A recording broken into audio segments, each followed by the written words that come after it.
Buenas tardes a todos. Estamos aquí los miembros de la Asociación por la Recuperación de la Memoria Histórica. El día no acompaña mucho, por lo tanto, muchas gracias a todo el mundo por haber venido. Demuestra ya de mano mucho interés, cosa que nos encanta. Y bueno, para no alargar más esto y vamos a lo importante, voy a presentar a las personas que van a intervenir en el acto de hoy en homenaje a las Candasas, que son, el nombre de ellas, Daría, Rosaura, Rita la Tamuña, Malvina, Plácida, Áurea, María la Papona y Segunda, conocidas por las Candasas. Bueno, casi hoy mejor que nunca podemos hablar casi de memoria líquida. Esperemos que no se escurra por ahí y que hagamos un poco de pedagogía, que llegue a todo el mundo, que todo el mundo conozca el trabajo, el rigor que tiene esto, el esfuerzo, el interés personal, las horas que esto lleva de horario también personal. Así que repito, muchas gracias por estar aquí. A mi derecha tengo a Arantxa Margolles, Beran, que es la arqueóloga del equipo, y a su derecha Luis Miguel Cuervo Fernández, que, como decía aquel, contigo empezó todo. Las mejores personas que pueden hablar de esto están aquí, así que les voy a dar paso ya sin más. Muchas gracias a todos.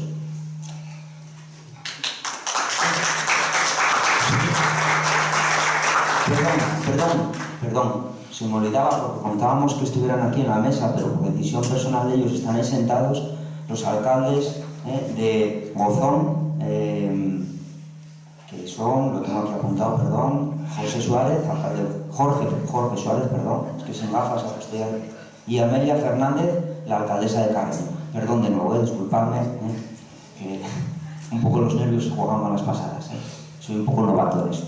Aquí están los expertos. Bueno, muchas gracias. Bueno, espero que se me vaya bien. Vamos a ver, soy Luis Miguel Cuervo, de la Asociación para la Recuperación de la Memoria Histórica en Asturias. Desde hace unos días, después de 2 años y medio de desempeñando cargo, por decisión propia he cesado como coordinador de la Recuperación de la Memoria Histórica en Asturias por temas personales y me reemplazo a mi compañera Arantxa Margolles. Espero que tenga todo el mundo, como ya lo he hecho consideración conmigo, y todos tus compañeros y el resto de la gente, las familias, el mismo apoyo. Bueno, hablando ya de la asociación, nosotros somos una asociación de ámbito nacional, aproximadamente unos 1.500 socios en todo el territorio. Tenemos implantación en prácticamente toda España, desde el año 2000 que parte la andadura de la RMH, ¿no? Además de sumaciones, hacemos una serie de actividades, principalmente de pedagogía, también intervenciones políticas en lo referente a la memoria histórica. Participamos en procesos judiciales, en diferentes procesos judiciales, en iniciativas judiciales, como la que de Argentina que iniciamos nosotros. Por cierto, creo que es un buen momento para acordarnos de nuestra compañera Ascensión Mendieta, cuyo padre va a ser por fin Timoteo Mendieta, enterrado en el cementerio civil de Guadalajara este domingo, ¿no?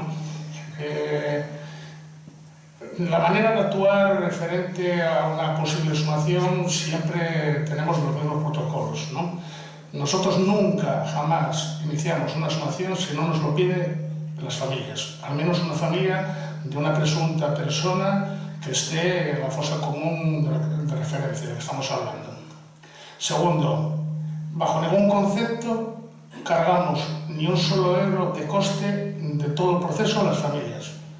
Nosotros, si podemos, tocamos en las instituciones, a los ayuntamientos, comunidades autónomas, a donde haga falta, donde sea. Y a una mala, si no nadie es favorable, pues la asociación tiene unos presupuestos y en la última hora, pues si hiciera falta, pues los cubre la asociación con el dinero de las cuotas de sus socios o bien de las donaciones, ¿no? Porque la Asociación para la Recuperación de la Memoria Histórica se financia exclusivamente desde el año 2011, que no recibimos subvenciones estatales, con las cuotas de los socios, y diferentes donaciones.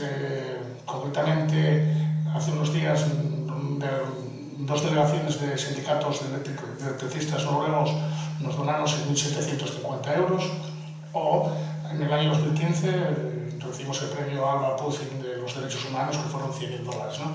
Pero bajo ningún concepto, que nos quede claro, se carga ni un solo céntimo a las familias. Previamente al proceso de sumación se hace un laborioso trabajo de investigación y documentación, ¿no? En el caso de Bañugues, empieza precisamente ahí. Nos consulta una de las familias, concretamente la primera familia que se pone en contacto con nosotros, la familia de María La Popona.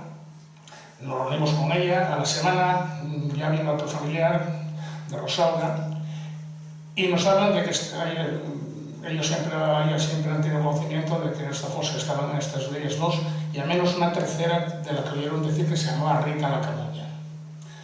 En principio la investigación, pues bueno, iniciamos el proceso y encontramos la primera documentación que encontramos en el boletín oficial de la provincia de Oviedo, del día 27 de junio de 1938, en el que informa, a través de una nota del comandante de Marina Gijón, del hallazgo de los cuerpos de 4 mujeres en este caso, en la zona, 2 en la zona de Bañugues, una en la zona de Llomeres y una cuarta en la zona de la playa de Muriel.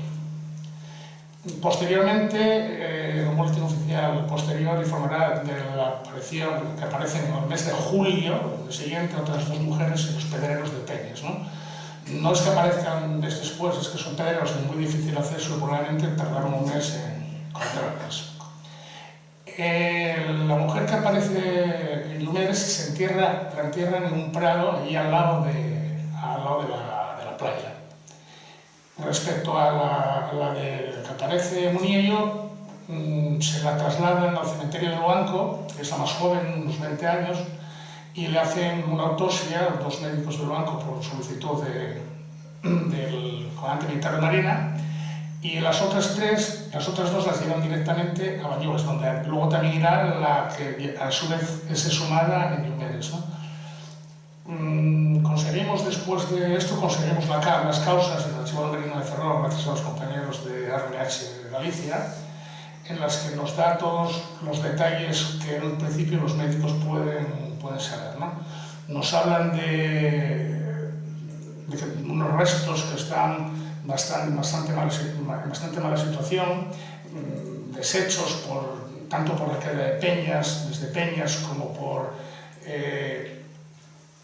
el diferente maltrato que han sufrido. Ya digo, para hacer las autopsias vuelven a sumar a las 3 mujeres que están en Bañugues, ¿no? En principio, una de ellas, la que aparece el 2 de junio en la playa de Bañugues, es una mujer de unos 40 años, estatura baja, nariz chata, pelo negro, y viste una bata y chaqueta de color avellana. La que aparece en la zona de Llomeres es una mujer de unos 24, con camisa blanca, como única prenda de vestir, de estatura alta y pelo rubio. Y el día 4, la otra mujer que aparece el día 4 en la playa de Bañugues, es una mujer de unos 45 o 50 años, estatura baja, pelo canoso y nariz chata. Dentro de estas causas da una descripción de dónde fueron enterradas las mujeres y la situación, ¿no? Nos habla la causa 1198/38, que es la que afecta a la mujer de unos 40 años, nos da una situación en el cementerio de Bañugues, 12 metros pared norte, 12 metros pared este, 38 metros pared oeste. Es una hilera, y las otras 2 mujeres están una paralela en la hilera. La causa 1199 dice 12 metros norte, o sea, la misma distancia que la anterior del norte, de la pared, llegamos a un centro del cementerio, la pared, por la puerta, la pared de la derecha es el norte, 12 metros norte, o sea, paralela a la anterior, 10 metros este, o sea, 2 metros menos de la pared donde está la puerta, y 40 oeste, 2 metros más de la medida que nos da la izquierda, que luego hablaré de ella, ¿no? Y luego la causa 1197/38 nos dice 15 metros norte, o sea, estaría más abajo, 10 este, 10 de la pared y 40 de la otra parte, ¿no? Concretamente, lo situaría a la cruz en medio, nos damos cuenta que estaba una mujer en esta hilera, otra en esta hilera y otra inmediatamente más abajo de la hilera de la derecha, ¿no? La mujer los restos que primero iniciamos la exhumación por la parte de abajo de la cruz, ¿no? Que es donde tenemos una referencia de que hay una de las mujeres. Al llegar al lugar donde presuntamente, donde según la causa debería estar, no sabemos qué tipo de medición hicieron, si fue a ojos y tal. A una medida aproximada que nos dan, encontramos un ataúd posterior a los años 60. Estamos seguros de que fue sumada esta mujer y enterrada en un ataúd de plástico, pues decimos que fue posterior a los años 60, pero los arqueólogos encontraron unos pequeños huesos cerca del ataúd que se llevaron, ¿no? En la parte de arriba de la cruz, pues a la parte izquierda debería haber una mujer, pero no encontramos nada, la mujer de 40 años, y la parte derecha sí encontramos, efectivamente como dice, una mujer de 45 o 50 años, que fue la que llevaron, que sería la de la causa 1199-38. La causa 1199-38, que sería una mujer de 45 o 50 años, estatura baja, pelo canoso y nariz chata. Además de toda esta documentación, también se abrieron partidas de defunción, lógicamente mujeres desconocidas en todos los casos, dando también los datos físicos que pueden en un momento incluso variar algo, no sabemos muy bien por qué, ¿no? Bien, tenemos la situación de las mujeres y sabemos, bueno, dónde aparecen, dónde las entierran, las vuelven a exhumar, las vuelven a enterrar, hasta que nosotros vamos a poder exhumarlas y tal. Pero eso en principio nos faltan las identidades, ¿no? Ahí empieza la tarea más complicada de saber las posibles identidades de cada una. La primera documentación que encontramos es un libro escrito en México en el año 1945, en el que cita las personas, un testigo que entrevistó al autor, cita a las personas que fueron asesinadas en Candás. Es un libro que, bueno, tampoco nos dice nada muy exacto, únicamente nos cita los motes y poco más, ¿no? El libro se llama Movimiento Clandestino. El movimiento clandestino en España, 1939-1949, de J.M. Medina, fue publicado en México, ¿no? Por la Biblioteca Sociológica. En el libro nos cita que de la CNT, literalmente, fueron asesinados Ángel de Lauria, su madre de 70 años y 2 hermanos, Alfredo Canano, Braulio y su hermano, los Cosos, el telegrafista Félix y su hermana Daría, José Chispa, Lalo Tronquín, los 2 hermanos. Bueno, va citando una serie de nombres en los que nos aparecen la mayoría de las mujeres, solo que además de ellas nos aparece una novena que sería una tal Sinforosa. Sabemos que después de muchas investigaciones sabemos que Sinforosa no era una mujer, era el nombre de una casería que no tenía, que fue fusilado en Gijón, que nos dio muchísimos quebraderos Sinforosa, ¿no?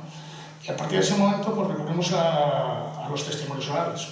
Los testimonios orales fueron cruciales, Marcelo Nimón, Rufo nos ayudó muchísimo, y sobre todo Inés Núñez Cuervo, una mujer de 97 años recientemente fallecida, que fue la que más nos ayudó. Y luego la historia de las propias familias. Todas las familias sabían su historia, su propia historia, sin embargo no sabían el resto de las historias de las mujeres que habían acompañado a familiar suya en el camión, ¿no? Curiosamente había familias que sí, bueno, era una historia más conocida, por lo mejor las familias son más extrovertidas, había familias que nunca lo habían contado prácticamente a nadie, ¿no? Bueno, llegamos a la conclusión de que fueron al menos, pues bueno, aparte de estas 6 mujeres, aparecen también los cuerpos durante esos días de 5 hombres, ¿no? Al final llegamos a la conclusión de que fueron asesinados ese día en Peñas al menos 5 hombres, decimos al menos porque tenemos 5 hombres en la lista y aparecieron 5 hombres, pero probablemente haya sido más, y al menos 8 mujeres. Sabemos que al menos 8 mujeres, pero tampoco queremos cerrar el número tal, ¿no? Queremos cerrar el número porque esto podría ser mayor, ¿no? El origen de estos crímenes empieza el 10 de mayo de 1938, cuando el Ayuntamiento de Carreño publica, de acuerdo con orden público, publica un listado de 52 personas desaparecidas que han tomado parte en los diferentes gobiernos del Frente Popular, de alguna manera. Son los delitos que tienen, ¿no? Hay una búsqueda de captura principalmente de 4 personas que saben que están escondidas por ahí, que son Ángel López Artime. Ángel López Artime era pues, el líder de cenetista, principalmente de las fábricas conserveras de Alfageme, que había una fuerza social muy importante de CNT. Anselmo Rondón, que era pues, el homónimo de Ángel, pero bueno, lo que era de la flota pesquera. Luego estaba Rufino. Rufino era uno de los hijos de Daría, si me acuerdo por su apellida, que Rufino era el secretario general del Partido Comunista en Caldas, ¿no? Y luego estaba Pío Solís, que también era un importante dirigente del Partido Comunista y de UGT. Entonces, bueno, se abre la veda y queremos entender que cuando publican esta lista vienen a decir que esta gente la hay que matar, vamos, descaradamente a todos los que encuentran de esta lista, y que está abierta con las familias. Porque la historia, al resto los matan simplemente por ser familias, por ser padres, por ser hermanas, o por ser, incluso una de ellas, por ser medio novia de uno de ellos, ¿no? Simplemente por eso. Ellas no están, ninguna de ellas está en la lista, hay otras mujeres que están en la lista, pero hemos seguido los rastros y creemos que todas lograron evacuar a Francia. Y el proceso, pues en varios de los casos es eso. En el caso de Daría, por ejemplo, pues la secuestran para que se entregue a su hijo Rufino, que era un importante miembro del Partido Comunista. Rufino no estaba aquí, su hijo Rufino y María están en Francia. Se entrega a su hijo Félix, que no era la pieza codiciada, pero al final matan a Daría y a Félix, ¿no? Pues en el caso de Áurea, lo mismo, la tienen a ella, a su hija Plácida y a su hija Balbina, para que se entregue a su hijo Ángel, se entrega y los matan a todos, ¿no? La investigación es bastante liosa, solo documentación son 320 páginas, más un montón de testimonios que hemos recogido. Y no nos detenemos, la investigación todavía está en marcha, queremos cerrar todos los flecos y todos los posibles dudas, posibilidades que pueda haber por ahí. Prácticamente sabemos las 2 mujeres que se puede comentar que aparecen en el Pedrero de Peñas en el mes de julio, las llevan al cementerio de Biodo. Hemos investigado el cementerio de Biodo, seguimos investigando, creemos que no se conserva ya la sepultura. La que aparece en Muniello sí la llevan también al cementerio de Luanco. Estamos investigando en el cementerio de Luanco que si hay alguna posibilidad de que ella existiera, de que aún exista la fosa. Y luego estamos pendientes de los compañeros de la Sociedad de Ciencias de Nanzadi, que llevaron tanto los restos de la mujer que se encontraba boca abajo, el esqueleto completo, como varios restos sueltos que no podemos hablar de ellos hasta que los compañeros no hagan los trabajos, no sabemos lo que ellos van a poder averiguar de esto, ¿no? Respecto al ADN, sí, en principio, si hubiera posibilidad de hacer ADN, nos lo van a hacer los compañeros de la Sociedad de Ciencias de Nanzadi con cargo al presupuesto del gobierno vasco. Nosotros en Asturias seguimos en cerrar, estamos trabajando con las instituciones, queremos cerrar, pues bueno, somos optimistas, queremos cerrar un banco de ADN, queremos cerrar unos columbarios a nivel municipal, ya hay alguna iniciativa en algún municipio para hacer columbarios, y se trataría de, cuando abramos una cosa común, hacer las pruebas de ADN, trasladarlas a un banco de ADN para cuando aparezca un familiar contestar, y mientras tanto los restos numerados pues estarían en diferentes columbarios de cementerios municipales numerados, dispuestos para entregar a las familias esos. Así es como están trabajando hoy en día los vascos y así es como esperamos, ambicionamos nosotros trabajar en un futuro. El problema de que no salgan los vascos, lógicamente, está en cola. Todas las exhumaciones que vayan haciendo en Euskadi van a ir pasando, lógicamente, delante de los pueblos, delante de estas, y cuando hay que hacer un hueco, pues bastante van a hacer que nos lo van a notar, ¿no? Bueno, seguir presionando a las instituciones, presionando a los políticos locales para que presionéis algo de vez, a las instituciones regionales, a los partidos que no estáis, que estáis en la oposición pero también empujáis.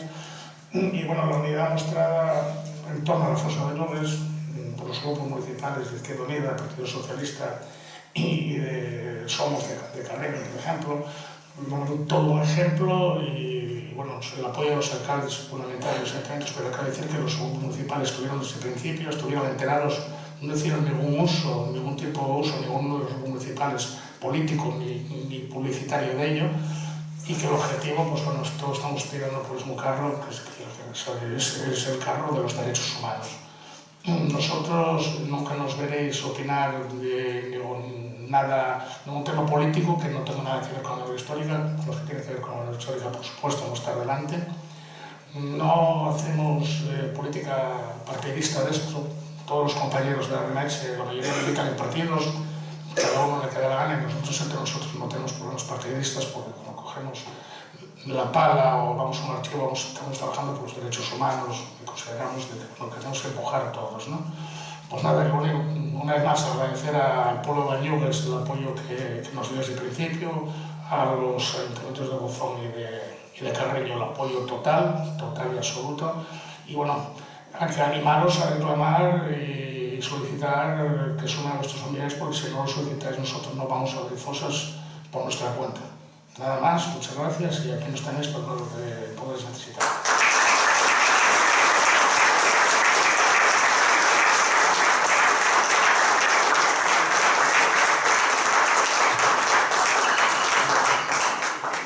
Bueno, yo me voy a ir hacia abajo porque los arqueólogos nos gusta mucho remover las cosas y también voy a remover todo esto. Porque os quería explicar un poco, no sé si se oye sin el micrófono. Espero que sí. Porque, claro, es un poco difícil explicaros lo que es el procedimiento arqueológico si no tenemos fotografías del mismo, ¿no? Los arqueólogos trabajamos mucho con lo que vemos y con lo que tocamos. A ver si se baja esto, ya no se me encanta salir. Bueno, mientras... Ya empezamos. Se hace aquí.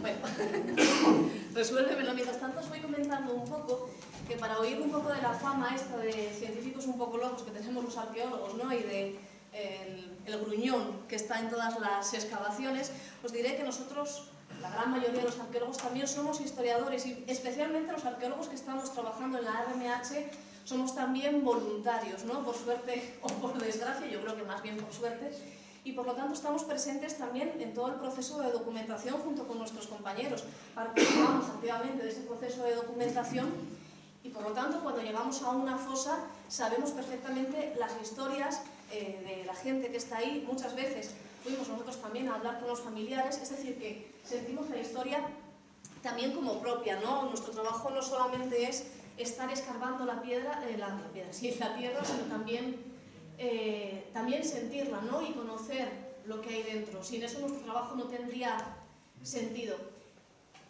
Teniendo esto en cuenta,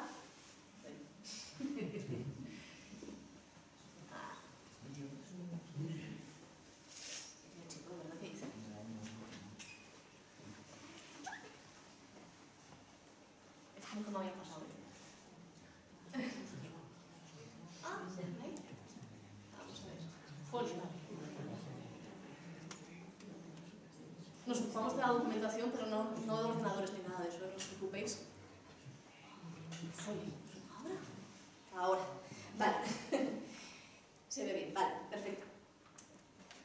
Claro, una vez recopilado toda la documentación, una vez puestos a trabajar en el asunto, tenemos que pasar ya al terreno, al trabajo de campo, ¿no? Y el trabajo arqueológico, bueno, pues tiene varias fases que, como vais a ir viendo a lo largo de esta presentación, cambian en función de muchísimos factores que muchas veces no podemos prever, y esto quizás es uno de los problemas que nos encontramos en una exhumación tan sumamente humana como es una exhumación de la memoria histórica. Obviamente, cuando un arqueólogo está exhumando por restos romanos, no tiene a un familiar al lado que esté presionándole, ¿no? Diciendo a ver cuándo sale, ¿no? Que no tengo tiempo. Es un trabajo mucho más pausado y mucho más tranquilo y relajado. La memoria histórica lo cambia todo. El trabajo arqueológico en una exhumación de una fosa común, como veréis, es muy diferente al trabajo que nosotros estudiamos para hacer. El primer paso de nuestro trabajo, y que parece el más fácil, pero que no tiene para nada de fácil, es la prospección, ¿no? La prospección consiste, es una explicación muy sencilla, consiste en el trabajo de búsqueda de la fosa común, así de fácil y así de difícil, ¿no? Por supuesto, todo el tema que os acaba de explicar Luismi del proceso de documentación, pues también se podría definir como un tipo de prospección, ¿no? De prospección documental. Lo que tenemos que hacer es localizar la fosa, localizar dónde tenemos que excavar para que nos salgan los restos que queremos encontrar. En este trabajo de documentación, pues también intervienen compañeros topógrafos, por ejemplo, que nos ayudan un poco, cuando es posible, a precisar un poco más la localización de esa fosa común, si existen referencias, como es la gran suerte, o aparentemente la gran suerte que había, ¿no? En el caso de Bañugues, teniendo en cuenta, siempre os lo voy a decir a lo largo de todas las diapositivas, que el trabajo se puede torcer por cualquier tipo de causa, y os voy a poner varios ejemplos a lo largo de esta presentación. Precisamos también, como os dijo Luismi, recopilar documentación escrita, testimonios orales que nos guíen, aunque los testimonios orales, que a su vez, bueno, en un primer lugar, son los más valiosos, ¿no? La memoria, la persona que ve enterrar a otra persona recuerda dónde está y aparentemente es pues, el testimonio más fiable, ¿no? Que podemos encontrar. Ya vais a ver que esto no siempre es así, y no por mala voluntad, sino porque la memoria también tiene sus vericuetos. Tenemos varios tipos de prospección. Estáis viendo una foto del cementerio de Bañugues, del primer día, los primeros momentos de la exhumación, que es el 20 de mayo de 2017, ¿no? Ahí estamos quizás ante una prospección de superficie. ¿Por qué la llamamos de superficie?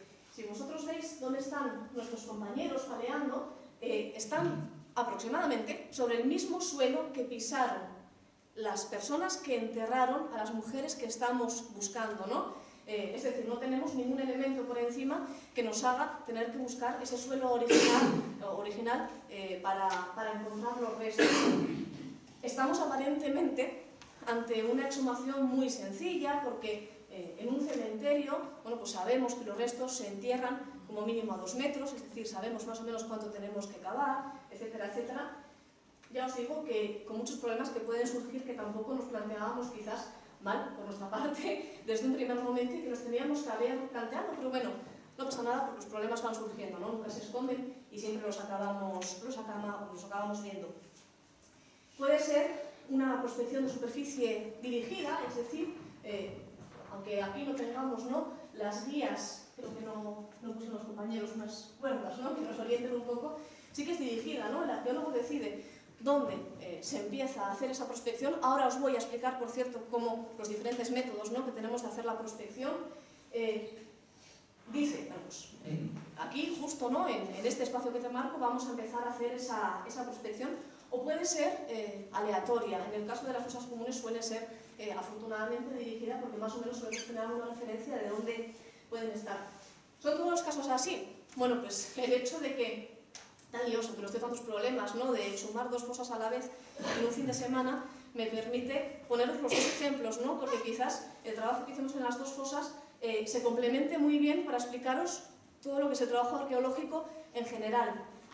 Es un caso muy concreto, el de Bañugues. Aparentemente, como os digo, muy fácil. Un cementerio, simplemente hay que excavar y ahí saldrán. Ya veréis cómo no va a ser así. Pero hay otro tipo de prospecciones. No siempre pueden ser de superficie, como es el caso aparentemente del cementerio de Bañugues, sino que a veces son más complicadas, ¿no? Esta es una foto de la otra exhumación que hicimos el mismo fin de semana, Y esta es una foto de cuando se hace el desbroce previo a los trabajos de exhumación.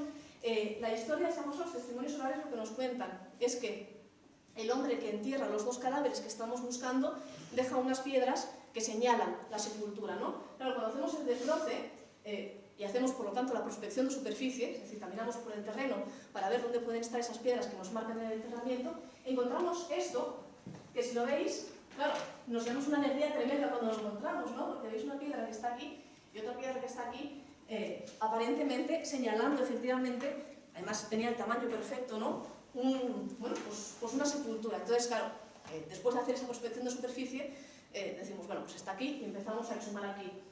No fue así.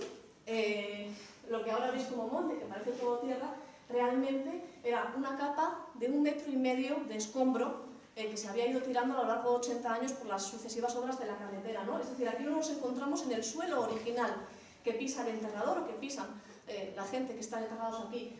Nos encontramos casi 1,5 metros por encima, con lo cual vamos a tener que hacer una prospección de subsuelo que os puedo... ¿Prospección de subsuelo? ¿Qué es? Bueno, pues básicamente lo mismo que la de superficie, pero quitando tierra, piedras y lo que tengamos de por medio, ¿no?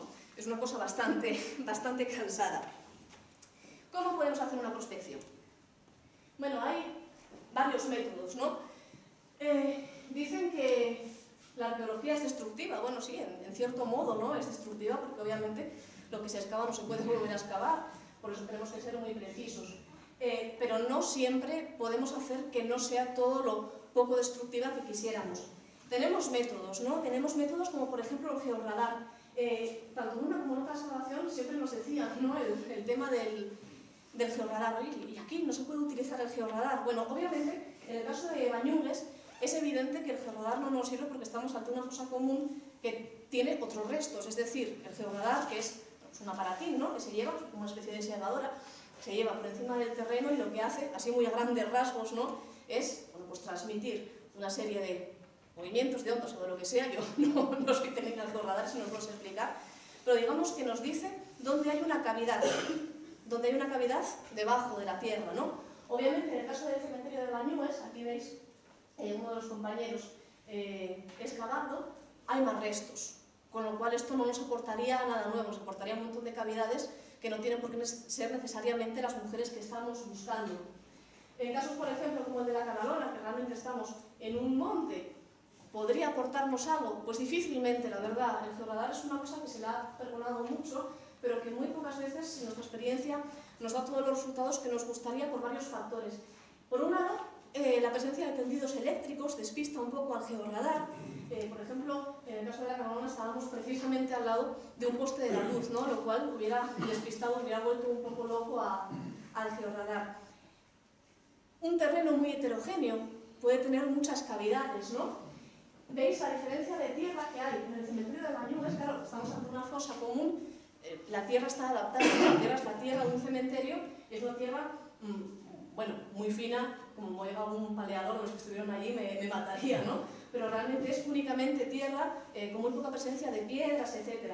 En el caso de Canalona o cualquier monte asturiano, pues tenemos un montón de piedras, de rocas que nos marcan cavidades, que nos pueden despistar, nos pueden estar diciendo que tenemos unos restos abajo y que finalmente, bueno, pues eran simplemente un espacio que pudiera ser así. Además, también las cavidades son las que genera el cuerpo al pudrirse, digámoslo así, ¿no? Obviamente esto dura X número de años, el terreno, el cuerpo se pudre y deja un espacio en el terreno, pero obviamente con el paso del tiempo ese espacio se va colmatando, con lo cual el georradar en el trabajo nuestro no siempre, al menos aquí en Asturias, no siempre da todos los resultados que nos gustaría. Podemos hacer también una prospección, por medio de detectores de metales.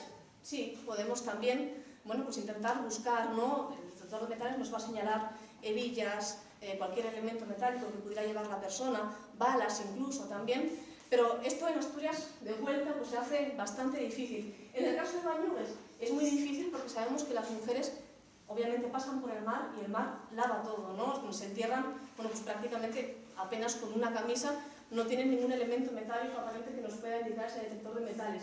En el caso de la Canalona, que es escombro puro y duro y vertedero, bueno, pues nos aparecen todo tipo de metales que no tienen nada que ver con los restos. Estos son los métodos no destructivos que tenemos, así que tenemos que proceder al método, lamentablemente, destructivo, que es la prospección por zanjas, ¿no? Es decir, empezamos a cavar zanjas que diréis, bueno, en Bañugues eran súper ordenados, ¿no? Lo hacían todo genial y mira que esos trones fuimos en la Canalona. Claro, esto cambia un poco, realmente es prospección por zanjas la misma, pero cambia un poco. Como os digo, el terreno de Bañugues pues era mucho más propiedad que se hiciera una zanja mucho más ordenada, y sin embargo en Agones pues, tuvimos que abrir un monte entero, ¿no? Y era un poco lo que saliera, y aparte, bueno, pues muchas veces te encontrabas con una roca así de grande que te destrozaba todo lo recto que querías hacer la línea. ¿Por qué lo hacemos así? Y sé que también es una cosa que despertó bastantes dudas, ¿no? En el proceso de exhumación, el tema de por qué se abrían así las zanjas. Bueno, pues es simplemente para ahorrar esfuerzo. Lo que hacemos es abrir zanjas a una distancia que marca el arqueólogo que se lleva a cabo la excavación, ¿no? Y que son zanjas en las que previsiblemente, teniendo en cuenta pues, el tamaño de un cuerpo, teniendo en cuenta el tipo de enterramiento, las hagamos por donde la hagamos, nos va a salir al menos una parte de ese cuerpo, ¿no? Removemos la menor tierra posible, con lo cual nuestros paleadores se cansan menos, aunque no parezca, podéis haber cansado más. Y así un poco, bueno, pues intentamos ahorrar esfuerzos. Problema de los dos tipos de zanjas. Bueno, en la Canalona, como veis, pues es básicamente abrir todo lo que nos encontremos, ¿no? Es un desastre porque es tener que abrirlo todo y esa falta de certeza. Problema de las zanjas tan ordenadas que hacíamos en el cementerio de Bañugues. Bueno, pues obviamente, como veis, en cada zanja hay muy poco espacio para el movimiento, ¿no? De los trabajadores, y por lo tanto es un trabajo que se hace bastante cansado para todos, porque no pueden estar pues, tantas personas trabajando como en otro sitio. Sé que también una de las cosas, ¿no? más polémicas, quizás, ¿no? Que más quebraderos de cabeza nos dieron al respecto de estas exhumaciones, de las dos, fue la presencia o no de excavadoras. Yo os voy a decir una cosa, que los arqueólogos nos pone muy nerviosos la palabra excavadora, pero nerviosísimos, ¿eh? Daos cuenta de que si os estoy diciendo que una zanja es destructiva, incluso si se hace con pala, pues imaginaos una excavadora lo que se puede llevar por delante, ¿no? Sobre todo en terrenos como el cementerio de Bañugues, donde los restos están aparentemente, o deberían estar, muy cerca, es preciso un cribado de la tierra para encontrar pues, multitud de cosas, ¿no? Luego vamos a hablar de eso. Necesitamos analizar toda la tierra, necesitamos pues, ser muy precisos porque no sabemos en ningún momento dónde nos va a aparecer un resto. Si imaginaos que una retroexcavadora coge y abre una zanja de 20 centímetros de profundidad y el cráneo, digamos, del resto está a 10 centímetros, nos cargamos parte del cráneo, ¿no? Es por eso que tendemos a restringir mucho el uso de excavadoras siempre que es posible, ¿no? Otras veces no queda otra que utilizarlas, y entonces necesitamos, sí, una retroexcavadora, pero en condiciones un tanto especiales, no un trabajo de retroexcavadora de obra, sino un trabajo mucho más preciso. Necesitamos un operario que sea muy preciso con la maquinaria y que nos pueda abrir, bueno, pues, por ejemplo, zanjas de 2 en 2 centímetros o 3 en 3 centímetros, ¿no? Imaginaos lo que es eso. Claro, eso ahorra mucho esfuerzo, pero cuanto más lo podamos evitar, más lo intentamos evitar. ¿Cómo resolvemos esto? Cuando sobremanera, tanto en una como en otra exhumación, pasan las horas y pasan las horas, los paleadores nos cabrean porque ya están cansados, las carretillas vuelan por todos los lados, ¿no? Pues con paciencia. Yo creo que la arqueología es un trabajo que sobre todo precisa de paciencia, y eso es algo que no podemos tener, porque claro, en un proceso arqueológico que dura 2 meses, podemos tener toda la paciencia del mundo. En un fin de semana, cuando presupuestos, personal, etcétera, estamos restringidos, ¿no? A trabajar únicamente por 2 días, se hace muy difícil tener esa paciencia, pero desde luego es necesario tenerlo. Podemos contar también, bueno, pues con testimonios, aunque ahora os voy a decir que los testimonios a veces nos lían más que nos orientan.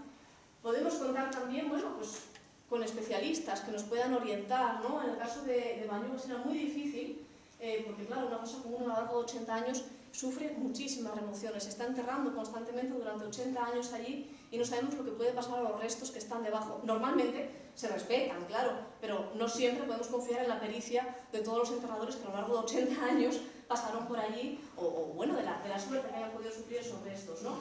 En el caso, por ejemplo, de Agones, Bueno, pues la referencia que teníamos de los familiares, ¿no?, era que las víctimas habían sido enterradas al lado del camino.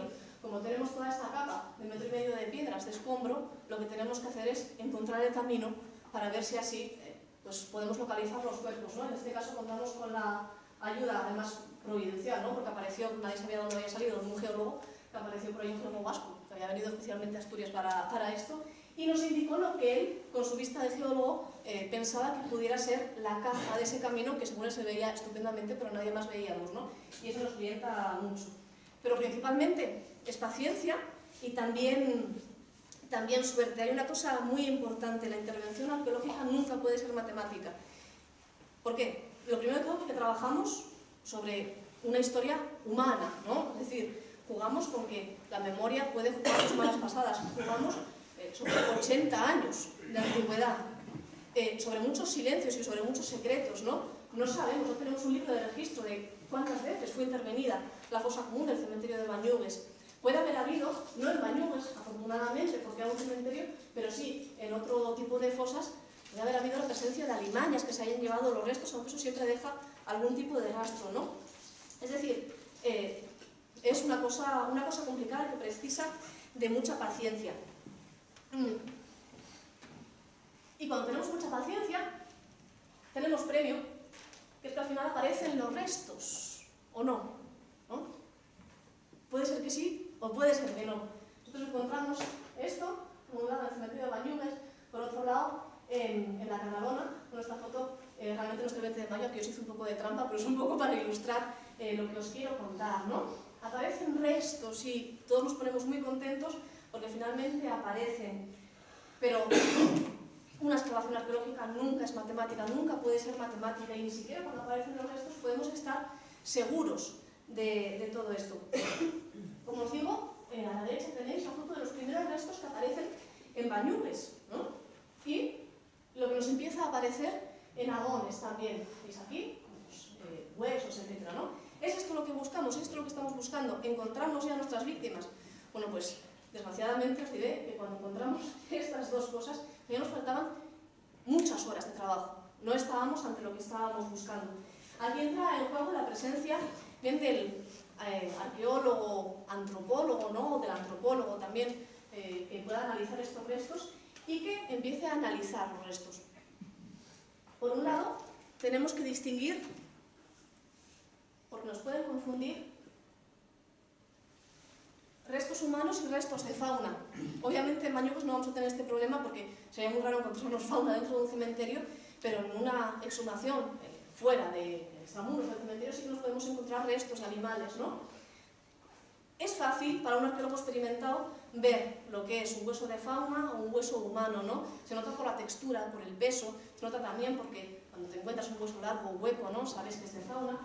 Las vértebras son un poco más complejas, pero si os dais cuenta, bueno, pues también son muy diferentes, ¿no? Arriba de todo tenemos una vértebra lumbar de humano, en medio tenemos una de ciervo y abajo de todo tenemos una de oveja. Si os dais cuenta, lo que llamamos apófisis, espinosas y laterales, os doy un consejo, ¿no?, porque esta palabra sale más a lo largo de la presentación. Apófisis son cosas que sobresalen, así.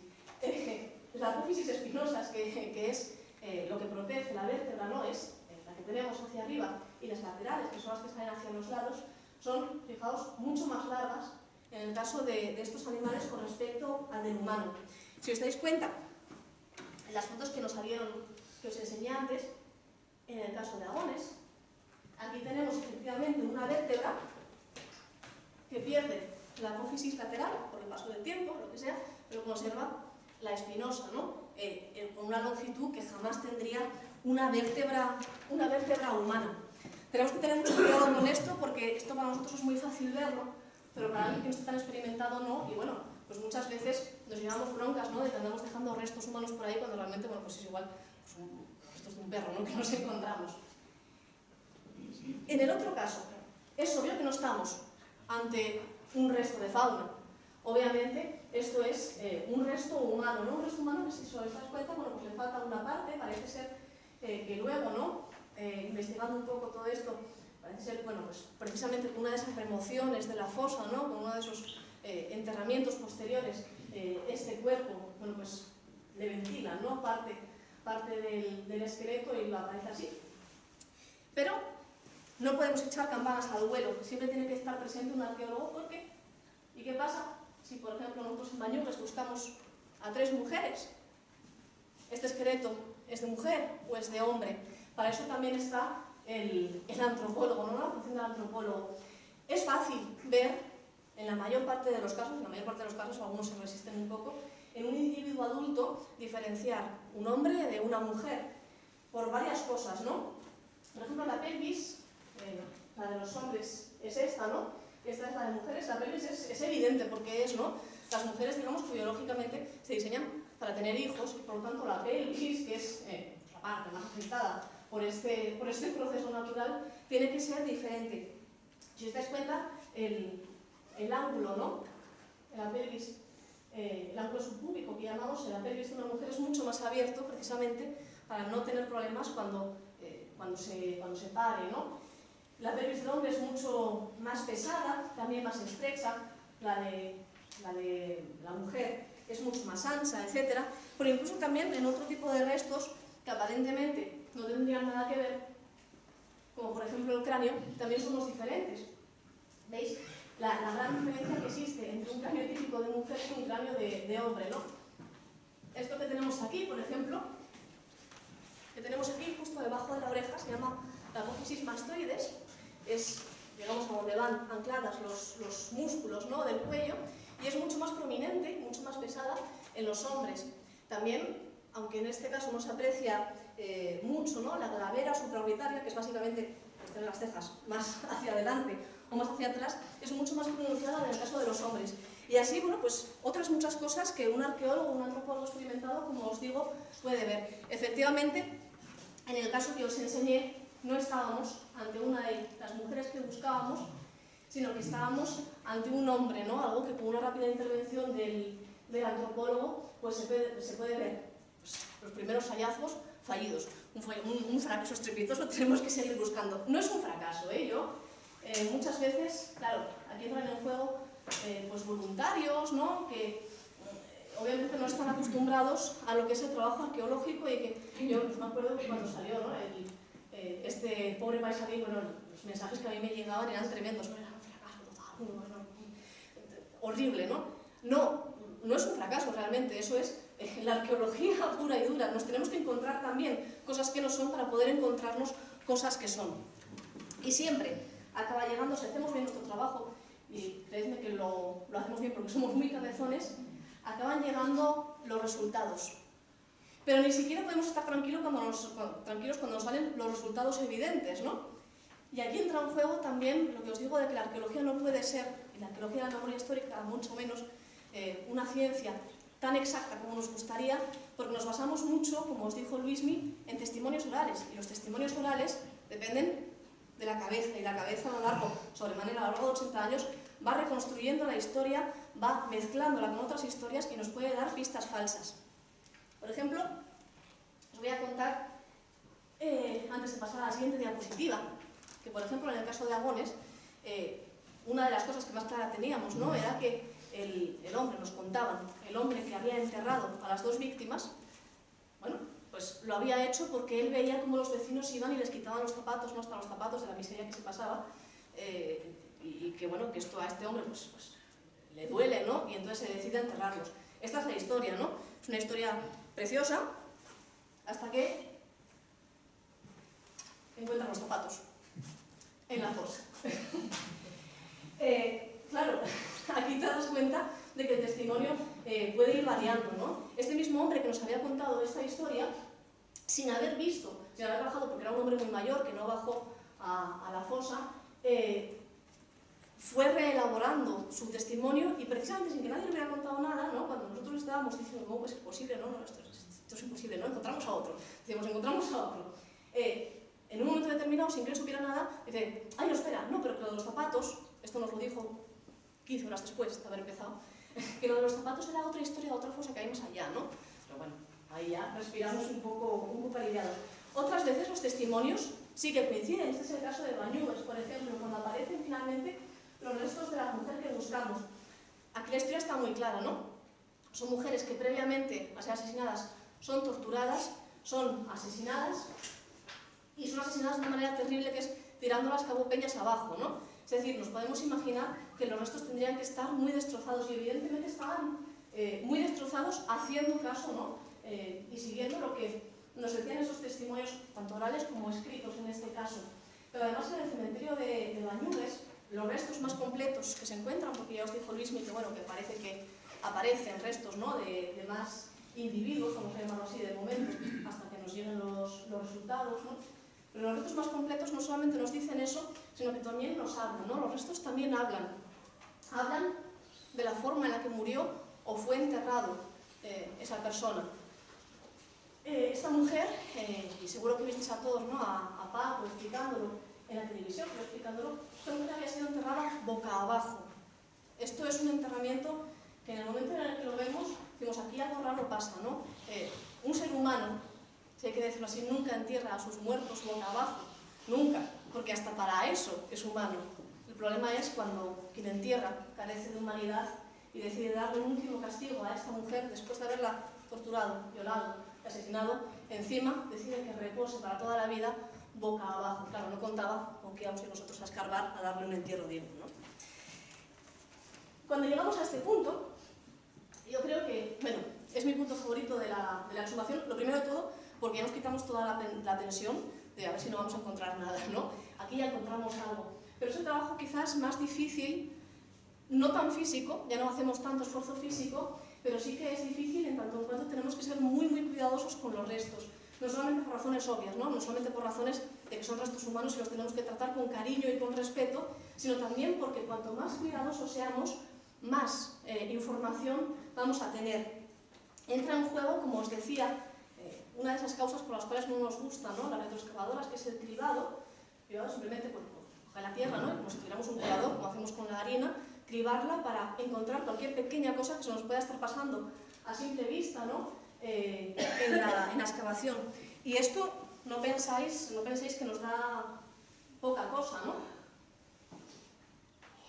Nos da, por ejemplo, aquí veis, estas son de la exhumación carbones, ¿no? Porque obviamente en la de Bañugues, desgraciadamente, estas mujeres quedan muy lavadas por el mar, no encontramos objetos personales, pero en la de Aragones sí. ¿Veis aquí? Estos son restos de costillas que se recuperan, costillas que ya están muy destrozadas y que no vemos a simple vista, salen con la tierra y se recuperan en el cribado. Y precisamente en la zona de costillas nos aparecen, claro, los botones de la camisa, ¿no? Botones que bien porque, bueno, ha habido una gran concreción de tierra alrededor de ellos, no encontramos y solamente encontramos en ese cribado. O nos sale, por ejemplo, también la hebilla del cinturón, que era, o una parte, ¿no?, del cinturón, que era tan pequeña que no podíamos haberlo visto. Todo esto nos va a dar muchísima información que luego, además, vamos a poder analizar, ¿no? En el caso de Bañugues cobra especial interés e importancia, ¿no?, el tema del buen trato que le demos durante la exhumación. Aquí estamos en el proceso de exhumación tal cual, ¿no? Estamos en el proceso de sacar los huesos de su lugar de enterramiento. Cuidado porque no los sacamos directamente, ¿no? Muchas veces se piensa que nada, pues los encontramos y los sacamos directamente. No. Primero lo que hacemos es intentar ponerlos, vamos a decir cariñosamente, ¿no?, los ponemos sobre la cama. Es decir, que quitamos toda la tierra alrededor para que parezca que están reposando en una cama, en la cama de tierra, ¿no? Bueno, pues esto nos sirve para ver bien en una foto arqueológica, bien la posición del cuerpo y diferentes factores, bueno, y ver bien cómo se inhuma, ¿no?, a estas personas. Y solamente después de haber hecho ese procedimiento de ponerlos sobre la cama, haber hecho, pues, el dibujo, hacemos dibujos marcando cualquier tipo de referencia que nos pueda indicar el lugar, hacemos fotografías, etc. Solamente después de hecho esto, después de haber hecho el cribado, se procede al levantamiento de los huesos y su clasificación, y esto es necesario, ¿no? Muchas veces nos critican porque parece un poco inhumano coger y sacar los huesos y meterlos en bolsas de plástico, ¿no? Bueno, se hace precisamente porque es la mejor forma de preservarlos y de que no se nos desordenen, digamos, y poder precisamente luego hacer un buen estudio de estos restos. En el caso de Bañugues, como os contaba, el tratar bien a los huesos durante la exhumación es imprescindible. porque a la dificultad del proceso arqueológico para sacarlos se une el que estos huesos están extremadamente destrozados. Lo primero de todo, ¿por qué? Porque llevan 80 años en una cama de tierra, envueltos en tierra, ¿no? La tierra destruye. Muchas veces nos dice, que quizás de esto hablaremos ahora, ¿no? Un poco, que si los dejamos ahí, no, pues ya está, estupendo, ¿no? Ya se conservan ahí. Ya. Esto es mentira. Y en Asturias, especialmente mentira. La tierra muchas veces destruye el hueso.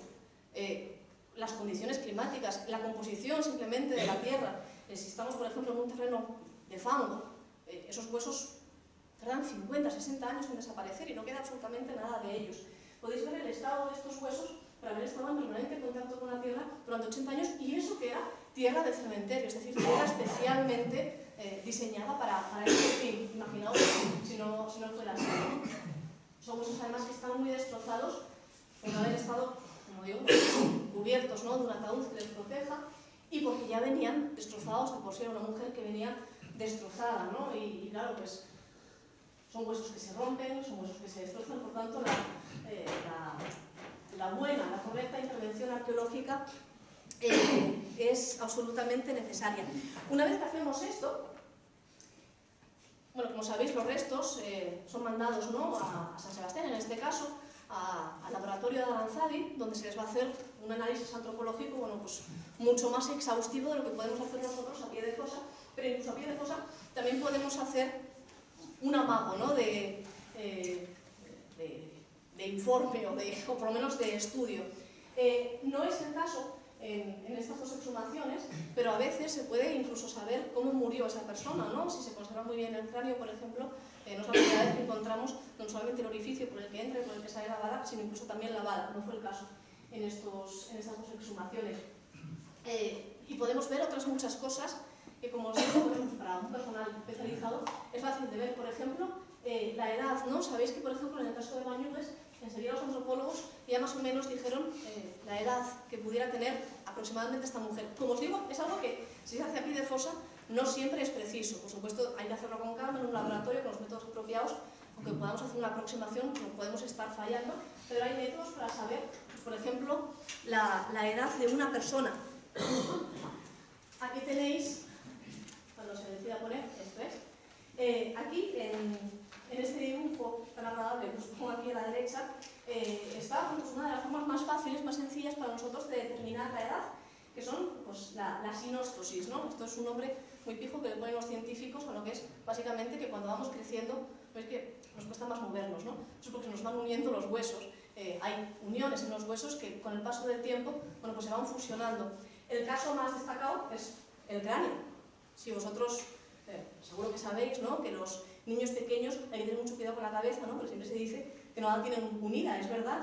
Tienen, digamos, el cráneo dividido en secciones, y esas secciones se van uniendo con el paso del tiempo. Cuando encontramos, por ejemplo, un individuo muy, muy anciano, pues encontramos un cráneo prácticamente liso. Si encontramos un individuo muy joven, se ve que tiene todavía esas líneas que no están fusionadas del todo, ¿no? Pero eso no solamente en el cráneo, sino también en todos estos puntos que se os marca aquí. Son puntos que se nos marcan a qué edad aproximadamente se fusionan esas partes del hueso, y eso, bueno, lo podemos ver en el momento, ¿no?, en el momento de la exhumación. Y bueno, pues una vez llegados a este punto, que no fue moco de pavo, ¿no?, todo lo que hicimos, ahora parece muy fácil explicarlo, pero si os explico las agujetas que tuvimos durante toda esa semana, todos los que trabajamos ahí, bueno, no os podéis hacer idea, ¿no? Llegados a este punto, bueno, pues como os digo, los restos se envían, se clasifican correctamente, se envían a los laboratorios, se investigan, y una vez investigados, una vez hechas todas las pruebas, tan necesarias a veces, como os explicó Luismi, como por ejemplo la del ADN, ¿no?, para determinar precisamente quién son, ¿no?, esas personas, aunque el trabajo arqueológico ya haya hecho mucho por identificarlas, necesitamos muchas veces, la gran mayoría de las veces, dar un paso más allá, ¿no? Hecho este trabajo, bueno, pues lo mandamos al laboratorio, los antropólogos que tienen mucha experiencia y que son súper prestigiosos lo analizan, y nosotros nos quedamos en nuestra casa comiéndonos la cabeza, ¿no? Y nos comemos la cabeza, entre otras cosas, explicando por qué. Cuando al día siguiente de una excavación estás en tu casa y te duele todo, tienes que ir a trabajar, o tienes que y dices, ¿por qué me meto yo en estos berenjenales, no? ¿Por qué hago yo esto?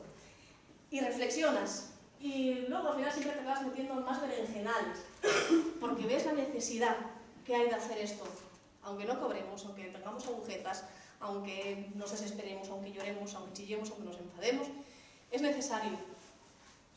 A lo largo de 80 años, paulatinamente, históricamente, se han ido destruyendo cada vez más cosas, por motivos obvios, motivos como que les pasa una carretera por encima, motivos como que no se respeten, motivos simplemente naturales, que nadie se espera, pero que bueno, puede haber un argallo, por ejemplo, y destrozarte, ¿no? Todos esos huesos. Precisamente en el caso, por ejemplo, de Agones, ¿no? Muy pocas semanas después de haber hecho la exhumación, salió una noticia de que los vecinos del pueblo, obviamente, con gran criterio, ¿no?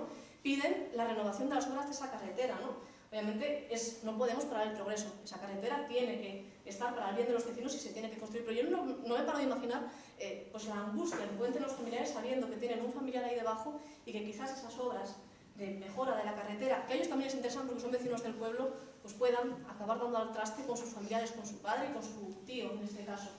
No es cuestión de ahora, ¿no? Muchas veces pensamos que esto es porque pasaron muchos años y entonces los años todos los tropean. Es verdad, los años todos los tropean, pero es cosa que también lleva pasando mucho tiempo. Os pongo aquí una noticia que encontré el otro día muy interesante. Muy interesante, ¿por qué? Porque los que tengáis cierta edad os acordaréis quizás del periódico Voluntad. El periódico Voluntad era el diario de Falange española, estamos hablando en estos años.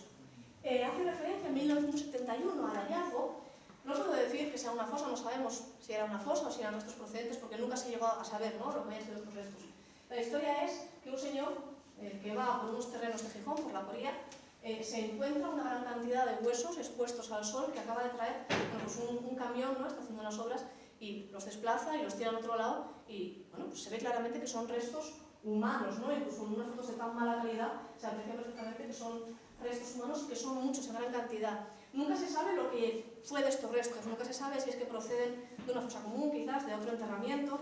Se llega a sospechar que pueden ser restos que se extraen del cementerio de Ceares, en Suco, que está relativamente cerca de esta zona, pero tampoco se sabe de qué zona del cementerio de Ceares, donde sabéis que se alegan miles, ¿no?, de represaliados, además, pueden proceder. Incluso el periódico Voluntad, y por eso os lo trajo, porque me parece muy interesante lo que dice, saca este tema, ¿no? Y luego, claro, se cabrea porque nadie, ninguna autoridad hace nada cuando publica su reportaje, esto ya que es este, y lo critica. El periódico de Falange, y nos dice: nadie visitó el lugar de aparición de los restos humanos, por lo que cabe imaginar que estos siguen allí, expuestos al sol, a la lluvia, y constituyendo espectáculo fantástico para las gentes. Quizá nadie está obligado a esa intervención que imaginábamos iba a producirse. Quizá la solución esté en que aquellos huesos de esqueletos humanos se pudran al sol o se queden definitivamente inhumados, cuando sobre ellos caigan nuevas descargas de escombros. Como os digo, no sabemos si esto es un caso de una fosa común, probablemente no lo sea, probablemente sea simplemente un desafortunado traslado de restos que salió mal y no se resolvió. Pero creo que ese párrafo que publica, como os digo, un periódico de derechas, de muy derechas, creo que es perfectamente aplicable a lo que estamos viviendo, lo que llevamos 80 años viviendo con las fosas comunes, ¿no? Es decir, restos de los que nadie se preocupa, hacia los que nadie mira, con familiares que se están muriendo ahora mismo y que se están muriendo con la angustia de no saber dónde están sus muertos, o sabiéndolo, que yo creo que incluso es hasta más dramático, ¿no?, el saber dónde tienes a tus muertos y ver que no puedes hacer nada porque se sigan conservando, o simplemente tener un sitio donde ir a llorarles, ¿no? Es necesario, no solamente por la destrucción física como esta de los huesos, es también necesario por la destrucción de la memoria. Y ya voy acabando aquí porque yo sé que me enrollo mucho con estos temas. Como os digo, para alguien que se forma en arqueología, yo en concreto, ¿no?, os puedo hablar de mi experiencia. Yo me formé en arqueología en la necrópolis medieval de Veranes. Veranes es una villa romana que luego pues, es remozada, ¿no?, y se pone una iglesia en época medieval con su correspondiente necrópolis. Para excavar la villa romana había que exhumar primero la necrópolis con abundantes miles de restos que había allí, ¿no? Ese trabajo que yo hice, con el que yo me formé, no tiene absolutamente nada que ver con lo vivido el 20 y el 21 de mayo del 20 y 21 de mayo pasados, ¿no? Vemos a un nieto de Rosaura, vemos salir a los hijos y sobrinos Manuel y Ángel, que son los que están encontrados en la Canalona, ¿no? Tienes al hijo, tienes al nieto delante, tienes la angustia en los ojos. Y yo que siempre fui un poco... Yo soy muy dura, quiero pensar, ¿no?, que soy muy dura, pero hay algo que siempre me jodió mucho, ¿no?, así diciéndoslo claramente, que es ver a una persona que yo considero que tengo que proteger, ¿no?, por su debilidad, quizás a un crío, ¿no?, a una persona más débil, o a un anciano, verle llorar, ¿no? Eso a mí me rompe el alma. Y yo, el ver llorar a los familiares, ¿no?, cuando salen, a veces de tristeza, a veces de nervios, cuando ven que no salen los restos, a veces de alegría, cuando salen, a mí es algo que la verdad me enseña más que todos los manuales que pueda tener en casa, y yo eso lo vi, y sé que lo visteis, gran parte de los que estáis aquí, en el fin de semana del 20 y del 21 de mayo. Por cierto que la foto de la Canalona me gusta especialmente, me gustan las dos, ¿no? Son dos fotos de los periódicos, de Asturias, de la Nueva España y otro del Comercio. Me gusta, ¿no?, la cara del familiar desesperado, ¿no?, quizás nervioso porque salgan los restos. Me gusta también la de la Canalona porque es una foto con historia, ¿no? Esto es una batalla que yo siempre voy a contar a todos los nietos que tengan. Porque esta foto, si os dais cuenta, ahí detrás, al final de todo, ¿no?, detrás de ese hombre que sostiene, nuestro arqueólogo jefe, que sostiene una pala, hay personas, ¿no? ¿Veis? Unas personas con la camiseta de la RMH gris. Al final de todo, en el momento en que se estaba haciendo esta foto, veis la cara de desánimo de los hijos. Esos dos arqueólogos que estaban ahí estaban viendo por primera vez los restos, los acaban de descubrir.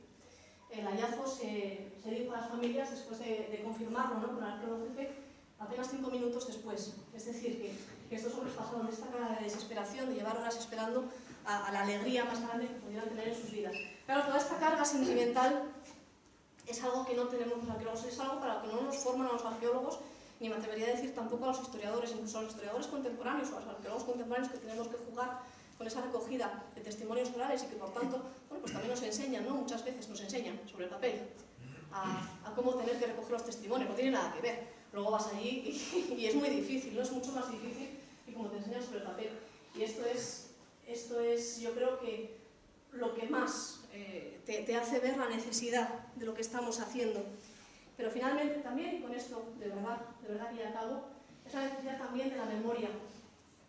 Pongo palomas porque solamente tenemos, de momento, fotos de una de las mujeres, María, la Capona, ¿no? O mujeres y hombres, os puse 13, que son las personas que calculamos que fueron arrojadas ese día por el Cabo Peñas, 8 mujeres y 5 hombres. Me parece muy significativa esta imagen porque ahí donde están las palomas son personas que ya empezaron a borrarse de los recuerdos. Primero se borraron del recuerdo de la fotografía, no queda ni siquiera una fotografía de ellas. El siguiente paso, después de que desaparezcan las fotografías, es el que desaparezcan de los documentos. Muchas veces, bueno, pues una persona que no es destacada, ¿no?, que no sale en los periódicos, tiene documentos que únicamente se conservan en sus casas familiares, que conserva la familia, y obviamente sus documentos con el paso del tiempo se van perdiendo. El tercer paso es que estas personas desaparezcan del recuerdo. Os comento que cada vez se nos van más hijos. Antes Luismi comentaba el caso de Inés, que nos aportó su testimonio crucial para la investigación del cementerio de Bañugues y que murió hace poco más de un mes con 97 años, ¿no? Afortunadamente fuisteis a Maribel y Luismi a recopilar ese testimonio escasas semanas antes de que esta mujer muriera, llevándose con ella su recuerdo. Este es un proceso brutal. Cuando tú vas a exhumar una fosa y empiezas a recopilar testimonios y te empiezan a decir, ay, qué pena si fulanito viviera, ¿no?, porque fue el que vio cómo los mataba, o fue el que vio, pero qué pena, ¿no?, porque murió hace 2 años, murió hace 3, murió hace 4, murió el mes pasado, nos llegaron a decir. En el caso de Aragones, por ejemplo, 2 hermanos, de los 2 hermanos que buscábamos, valga la redundancia, habían muerto hacía 2 años, nada más, ya no quedaban hermanos. En el caso de las mujeres de Bañugues, erais muchas las familias que recordabais todavía sus historias, pero ¿cuántas generaciones hubieran tenido que pasar para olvidar del todo esa historia, ¿no? Bueno, pues muchas veces, por muy pesado que sea uno con sus hijos o con sus nietos recordándoles esa historia, lamentablemente esa historia se pierde. Y esa yo creo que es la necesidad principal por la cual nosotros tenemos que hacer esto y tenemos que seguir haciéndolo a pesar de las agujetas y de los disgustos que nos causen. Precisamente para que estas personas, de las que ya apenas si conservamos una foto, no acaben desapareciendo del todo y convirtiéndose en nada más que tierra. Pues, muchas gracias.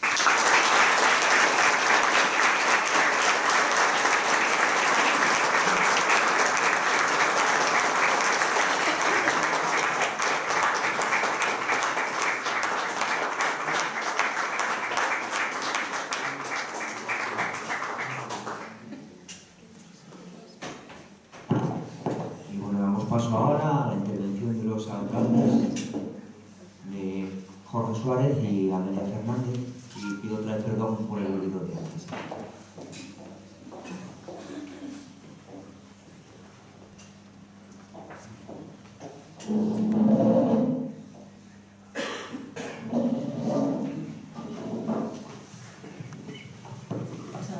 Querido alcalde, concejales y concejalas de las corporaciones de Carreño y de Gozón, yo creo que agradeceros pues la presencia hoy aquí, sumando también y apoyando a algo que es muy necesario y que es de justicia y de defensa importante de los derechos humanos.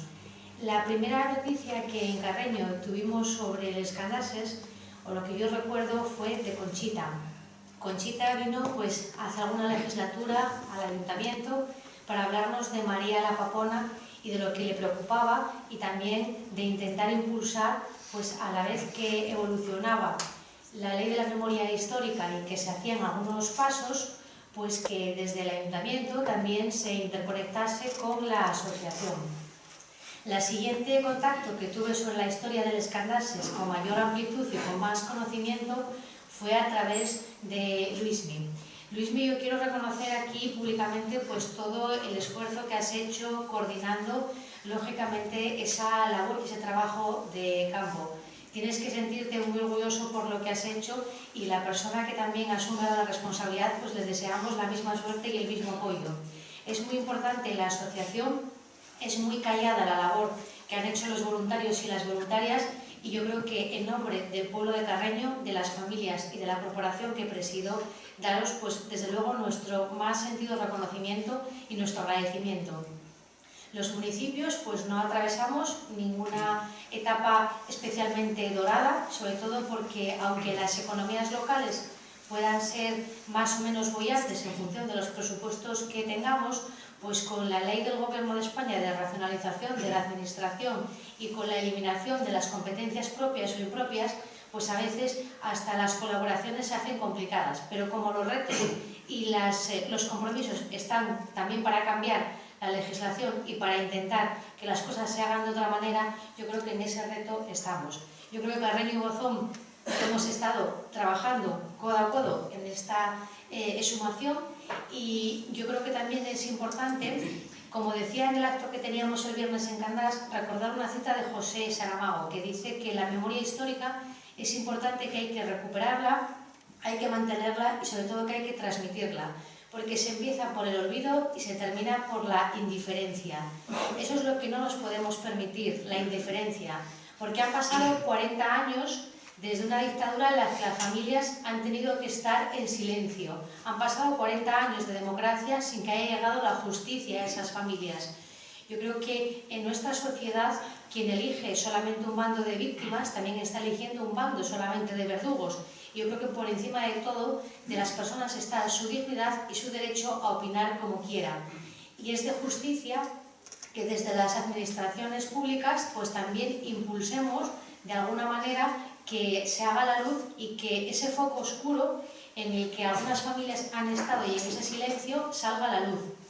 Es importante también que la asociación, pues ya que hemos entablado una línea de colaboración con los voluntarios, pues nos ayude también a seguir esclareciendo cosas. Algo que es importante es que en Candás y en Carreño, a raíz de toda esta iniciativa que se ha venido haciendo, la gente está hablando con más libertad.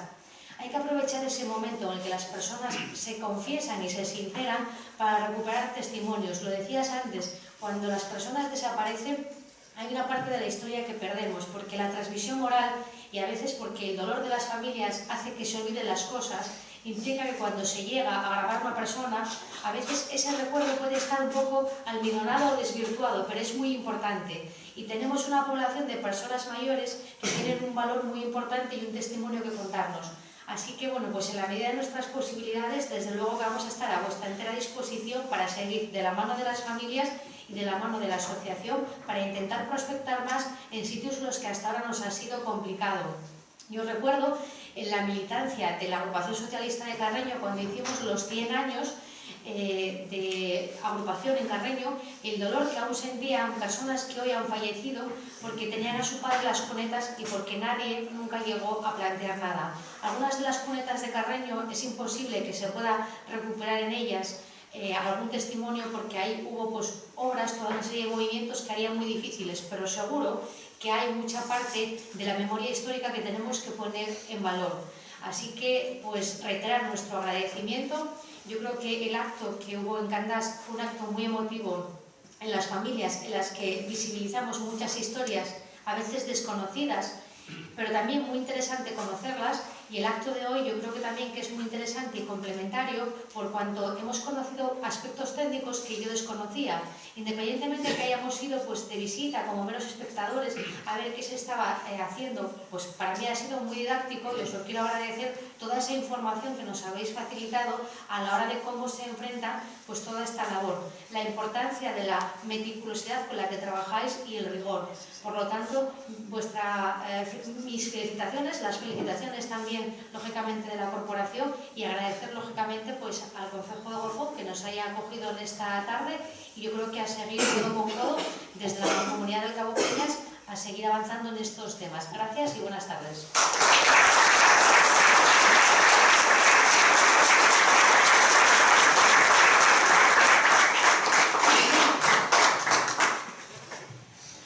Muy buenas tardes a todas y todos, querida alcaldesa de Carreño, miembros de la Asociación por la Recuperación de la Memoria Histórica. Muchas gracias de verdad. Gracias Luis Miguel, que estabas al frente, por atender mi petición de hacer esta presentación hoy aquí, que es una continuación de la que hubo el sábado pasado en Candás. No recuerdo haber estado en algo tan emotivo, algo tan precioso. Diría que en homenaje a las candases vilmente asesinadas, homenaje a través de sus familiares de las candases, bienvenidos también y mi agradecimiento por estar aquí. Como decía Luis Miguel, estamos aquí en el carro de los derechos humanos. Yo creo que es importante seguir peleando, no hay que cejar ese empeño. Yo he vivido permitidme que diga esta historia, en vivo y en directo. Decía Arantxa, si no me equivoco, en la charla el sábado pasado en Carreño, que alguien que ha visto una exhumación no es lo mismo que se le hayan contado. Yo lo puedo decir y lo puedo expresar. Puedo también decir que bueno, hay familiares de las candasas que conocí allí hace pues, un mes escaso y cuando las encuentro es algo diferente a quien te han presentado una semana. No sé, yo permitidme que diga eso. Es como si se hubiera conocido de toda la vida. Se crea una empatía especial. Hay una atmósfera especial en la gente que trabaja ahí. No son trabajadores haciendo una exhumación. Son compañeros con una sensibilidad y un sentimiento especial que hay que vivir. Vuelvo a repetir porque a mí me emocionó cuando aparecieron los restos, ver cómo os abrazabais, cómo llorabais y las palabras que decíais.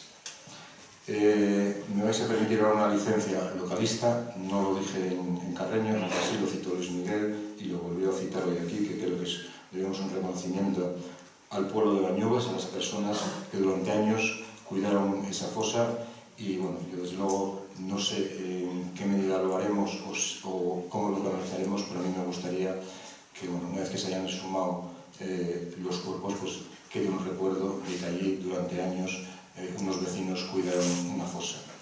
Me consta, o por lo menos que se va a intentar trabajar también dentro del Concejo de Gozón, en el cementerio del Lonco y de Biolo. Sé que se está estudiando ese asunto y vuelvo a decir lo mismo. Mientras sea alcalde de Gozón podéis contar conmigo y cuando deje de serlo también. Muchas gracias a todos y enhorabuena, y creo que todos tenemos que estar agradecidos a estos miembros de la Asociación por la Recuperación de la Memoria Histórica que de una forma altruista, desinteresada y sobre todo con mucho sentimiento, porque se le nota el gran trabajo que estáis haciendo. Muchas gracias.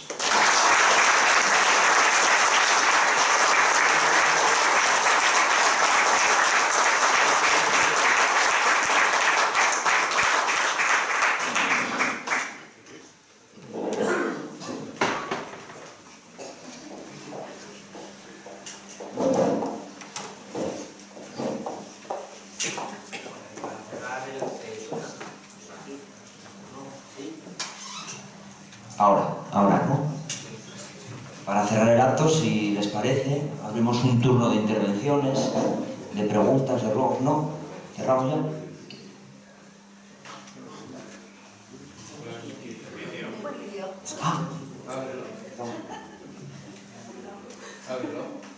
Bueno, mientras tanto voy aprovechando a agradecer de nuevo otra vez a los alcaldes sube tu párame, es que de aquí estoy un poco perdido. A mí me dijisteis que presentara y que cerrara, y yo me limito, soy un gran obediente y me limito a hacer lo que me mandáis. El apoyo que nos dieron ambos alcaldes, que es fundamental. Sin ese apoyo y todas las facilidades que dan, esto no hubiera salido ni sale adelante. Nos gustaría que ocurriera tener el mismo apoyo en otras investigaciones, en otros concejos. Así que de nuevo, muchas gracias.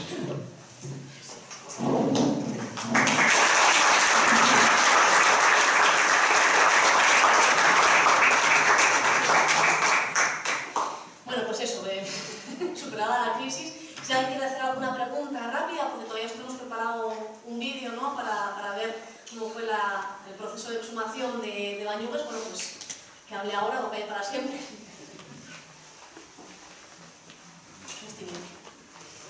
¿No? Bueno. Allí, allí.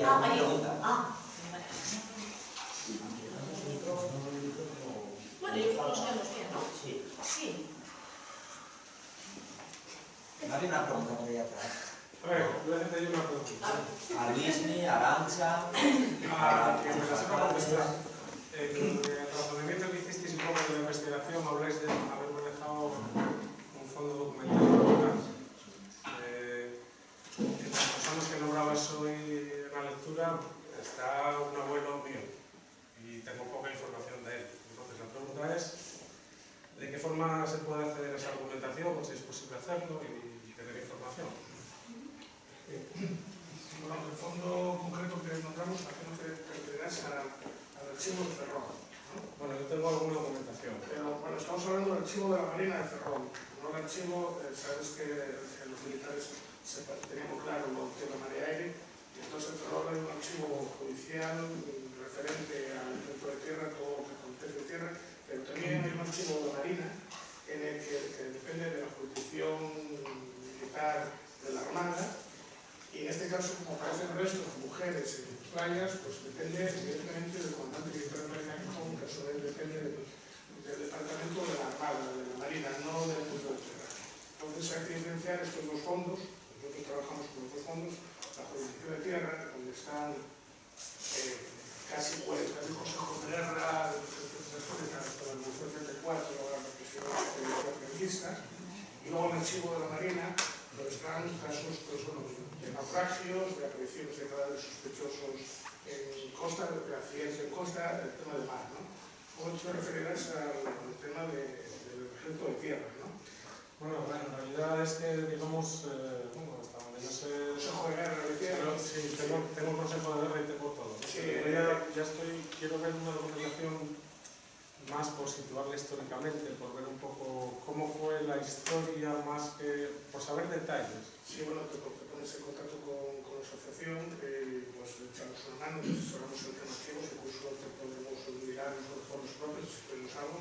Y en momento dado, hasta si te fusionan, trabajamos en el Ferrol, tenemos la RMH, en Galicia, está en Coruña, y nos tenemos compañeros en la RMH Colín, se dedican exclusivamente a su tipo de ir al archivo Ferrol a buscar causas para el resto de las 8 o 10 comunidades autónomas que también tienen allí los fondos de manera a la pública, pues que haríamos un poco de contacto con las Asturias y ayudaremos a todo el mundo, en todo lo que nos necesite, lo que conozcamos. Gracias. Una pregunta. A mí llama la atención cuando visité el cementerio de Bañugues, muchas veces no se enterraban en Sagrado. ¿Fue siempre intramuros? ¿O cuando hicieron la fosa estaba fuera de los muros del cementerio? No, la fosa estaba dentro, siempre estuvo dentro del cementerio. En este caso, son un enterramiento, vamos a decir, una vez que se sumaron a través de los medios del banco, se sumaron y sobre una causa del comandante militar de Marina, es un enterramiento oficial de la madre de Marina que entra dentro y va, aunque esté en tierra sagrada, no se hace un rito militar, pero sí está dentro de una tumba oficial. El cementerio era propiedad de los vecinos en ese momento, además. Yo solamente quiero hacer una observación. Cuando tenía 15 años y cuando quedaba de vacaciones en verano iba a la plaza a comprar y ahí conocí a las mujeres que venían a vender al banco del ferrero y tal, y me impresionó siempre mucho y que me quedé con eso, y que contaban que cuando eran pequeñas estaban con el ganado por las inmediaciones del Cabo Peñas y que tenían metidos los gritos que oían, no los sacaban de la cabeza, siempre estaban aquellos gritos que los perseguían. Entonces también decían que era diario. Eso era diario, y a mí me llama mucho la atención que yo cuando empecé a leer en el periódico lo de las candasas, y me llamaba la atención que ahí debió de ser muchísima gente la que tiraron por peñas y demás. Entonces, qué poca gente está enterrada, ¿dónde quedaron los demás? También aquí en el banco es otra cosa que me impresionó mucho, eso ya la supe con 20 años aproximadamente. Una mujer tenía 9 hijos pequeños y aquí en el banco, vecinos, la cogieron y la detuvieron. Entonces la llevaban en un coche y junto al reloj encontró a la hija mayor y le dijo: Josefa, vete a avisar que me lleven para Gijón. Enseguida se movilizaron aquí en el banco y trataron de llegaron a Gijón. De aquella mujer no supieron nunca más. Todavía tiene nietos por aquí, uno de ellos es Juanjo, del bar Marino, del restaurante Marino. Nunca más se supo. Yo siempre me acuerdo de esa mujer porque 9 hijos pequeños. Probablemente si la llevasen a Gijón, no lo mismo, probablemente fuera fusilada en el cementerio de Ceares, que se recopilaron. Cada vez encontramos más, ¿no? miles de nombres en las varias cosas comunes, donde por cierto también está un tío bisabuelo mío, y sí que los llevaban de múltiples sitios. Acerca del tema de Cabo Peñas, yo creo que Luis me puede contestar mejor a la pregunta de la represión que hubo allí, ¿no? A través de testimonios orales nos llevaron bastantes camiones y bastantes viajes, ¿no? Una de las consultas que hicimos al empezar el tema de Bañuelos, hablamos con gente de la mar, si era posible que arrojando desde el Cabo Peñas, los restos aparecieran en la zona de Bañuelos y Luanco, ¿no? Recordamos que hace poco se dio un pesquero y sí suelen aparecer más allá. Nos dijeron que debían ser condiciones muy favorables en cuanto a la marea, en cuanto al viento, en cuanto a una serie de condicionantes muy precisos para que aparecieran ahí, y no, lo más normal era que el mar las llevaran más hacia el este, ¿no? Ya desde el curso Santander. Sabemos de la aparición de 2 tandas, una en noviembre de 1937, pues también creo que son 5 o 6 hombres, todos no son mujeres, y otra tanda esta de junio del 38. Pero claro, una vez que hablas con gente de la mar y te dicen que son circunstancias muy especiales, que vayan a parar, a salir, la mar los vaya a entregar tan cerca, pues no sabemos cuántos jóvenes puede haber que la mar no lo gobierna.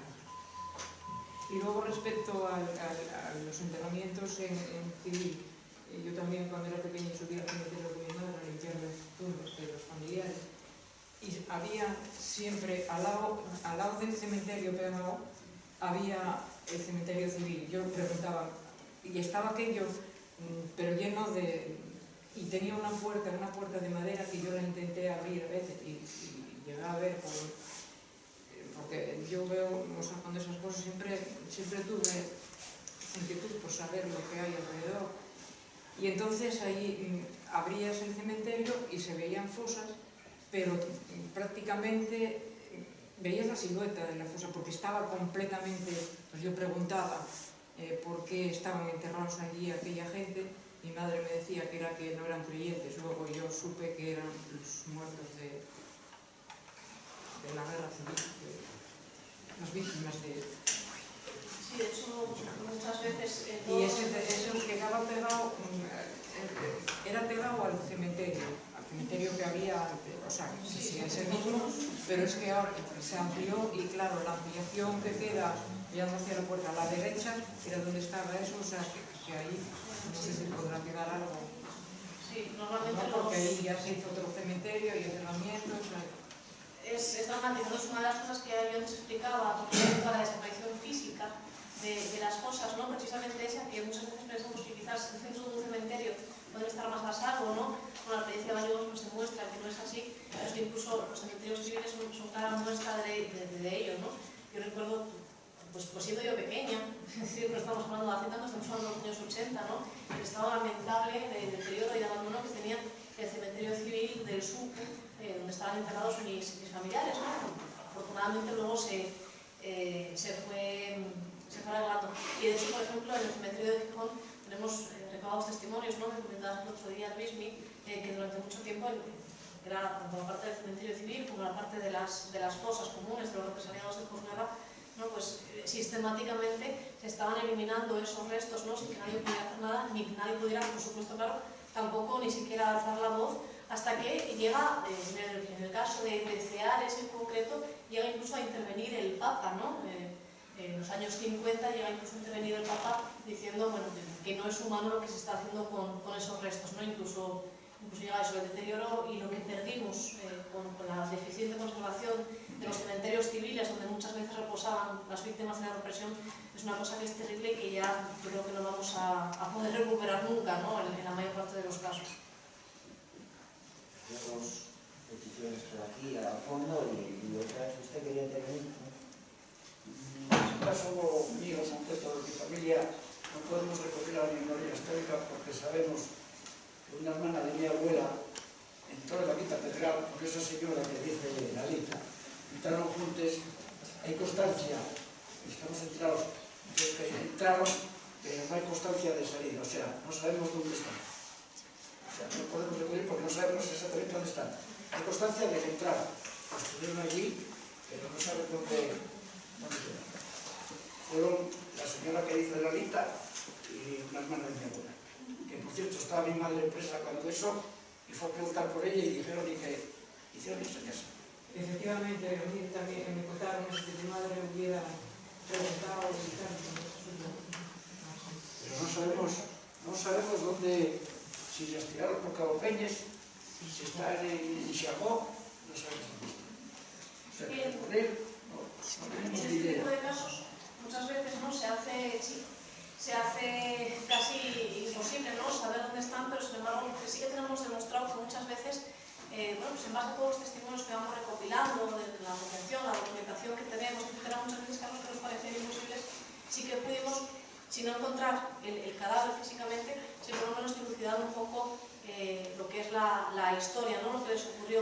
Yo en estos casos, bueno, si quieren, luego, por supuesto, nosotros estamos ahora, estamos un poco renovándonos, ¿no? En cuanto de cara al verano y distribuyéndonos un poco los trabajos que tenemos que hacer, y vamos a estar investigando, ¿no? La labor de investigación es permanente, aunque lo único que se vea así más públicamente son las cosas, y por supuesto, cualquier dato que puedan tener o que puedan querer dilucidar acerca de sus familiares o de gente que conocieron, bueno, pues yo les recomiendo que se pongan en contacto con la asociación, si quieren ahora, cuando acabe el acto, ¿no?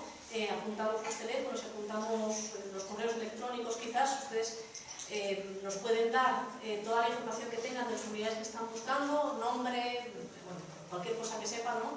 Y bueno, nosotros en la medida de nuestras posibilidades vamos a intentar saber dónde están, ¿no? Muchas veces además es cuestión de listados, nosotros tenemos listados que normalmente, bueno, pues son difíciles de buscar los que están ahí y resolvemos el tema rápidamente, podemos intentar ayudarles. Si eso luego, bueno, creo que han dado por ahí unos folletos que tienen el correo y el teléfono y tal, y bueno, pues que se pónganse en contacto con nosotros de forma escrita, ¿no? O incluso de forma presencial aquí mismo, cogemos los datos y a ver qué podemos hacer con ellos. Recordar cuántos años hace ya, Maribel, Luis Miquel, no se hace una exhumación aquí en Asturias, más de 10 o 11 años. Esto fue un éxito. Total. Se está empezando a hablar de esto.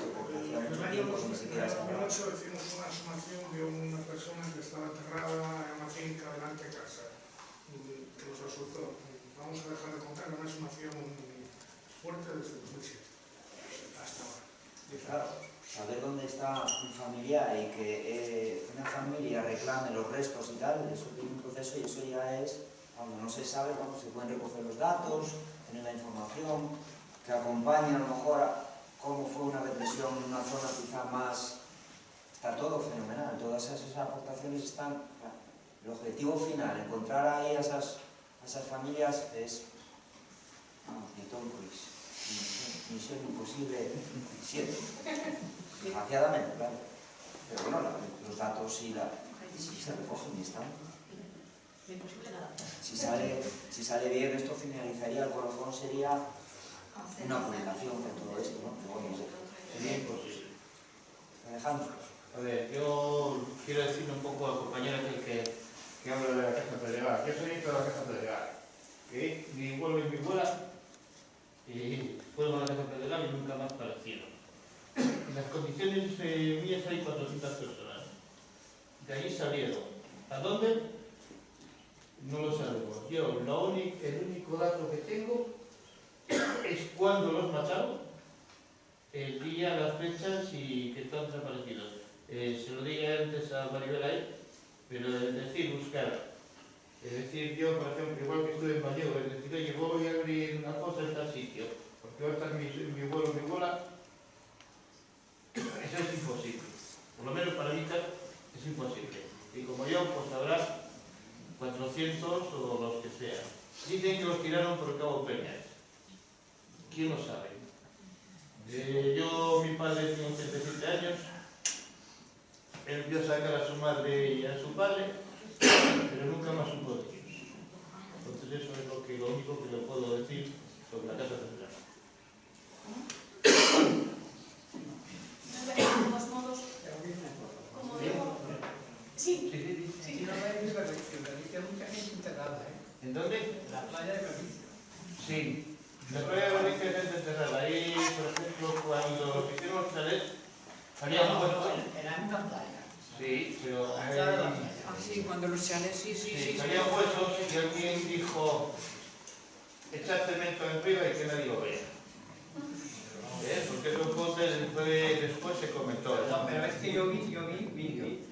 Mucho antes hacían chalets en la playa de Galicia, a la parte izquierda. Ahí salieron muchos restos, una marejada. Sí. Y esos restos, tengo entendido, pero sí lo recogieron, nosotros teníamos, eso también lo mismo, de que está hablando, teníamos otro lugar, pero lo llevaron para el cementerio de Manzanera, porque esa zona, aunque digamos que la playa de Galicia, pertenece a la parte de Manzanera. Y esos restos serían de esos que llevaban a llegar o a esos sitios.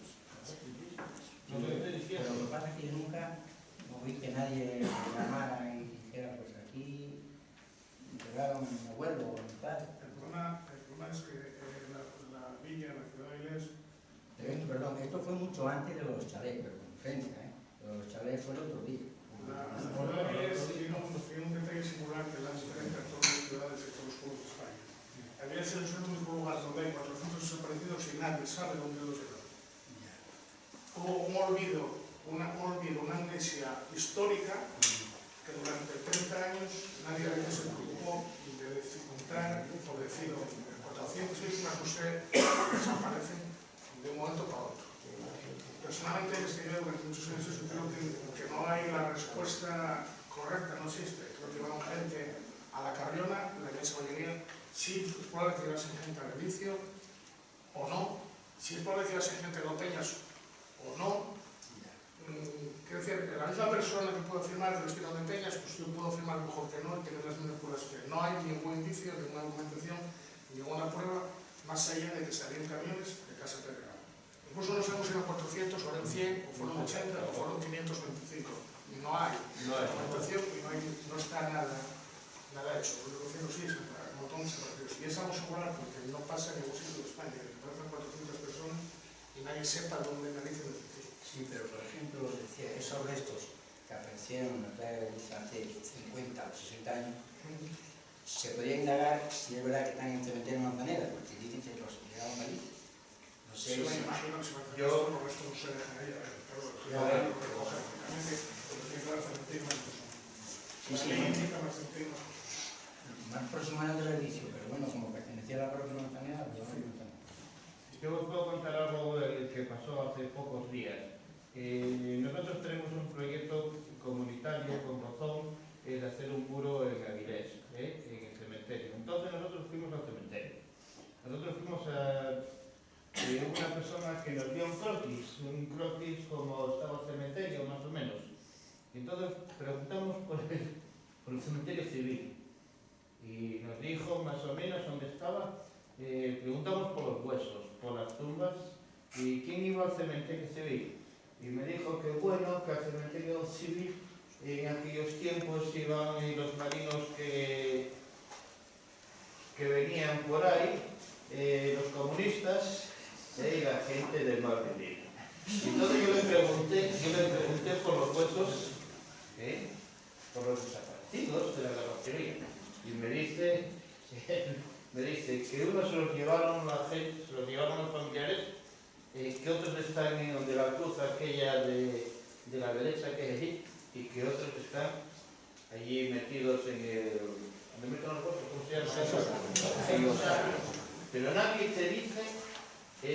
te dice claramente dónde están, qué fue o qué pasó. Entonces le preguntas si hay planes, tampoco da una contestación. Si hay los libros, y él te contesta sobre los libros, dice que bueno, de que ya hay escritos, de que cuando la guerra civil había tantos que mataron, tantos milicianos y tantas cosas, pero que no tiene nombre. Entonces, con esa información así... Yo tengo este libro que viene, La Libertad, es del 99, y aquí vienen nombres, bueno, del Coto de Gijón salían a matar allá, incluso... Son agencias, como se acuerdan, están toda la gente que... Es que también, vosotros veis por aquí, hay gente que dice que donde yo me Yo encontré un CD con nombres y había gente con 15 años. Mataron a chavales. Hubo una excepción, pero no tengo yo. Si quieres ir a otro cosa. Tengo que lo tener en casa. Una cosa importante, una fecha en que se sacaron y se exhumaron, con el permiso de quien todos sabemos, restos de gente que estaban en cementerios y fueron llevados al Valle de los Caídos. Y ahí tenemos a Maribel, que si quiere ir a hablar, el caso más paradigmático es familiares que saben que están allí y que no pueden acceder a eso. Que es el silencio que hubo, porque no se atrevía nadie, salvo que a mí me asombra. La gente callaba, estaba silenciada, tenían miedo. Era una dictadura. En el año 1959, para conmemorar el 20 aniversario, se llevaron ahí a todas esas personas sin pedir permiso a nadie, absolutamente a nada. Y están en los columbarios ahí, y se saben algunos sus nombres, sus apellidos, sus familiares.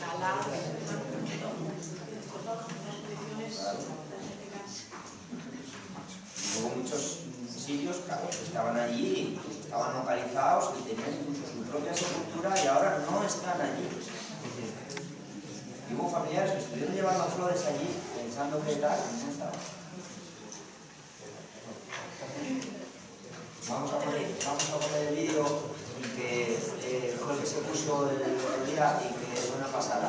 Bueno, muchas gracias también a los compañeros de la RM que están ahí, a todos por venir, y a las familias que están también por aquí. Bueno, muchas gracias a todo el concejo de Gozón, de Carreño, a todos.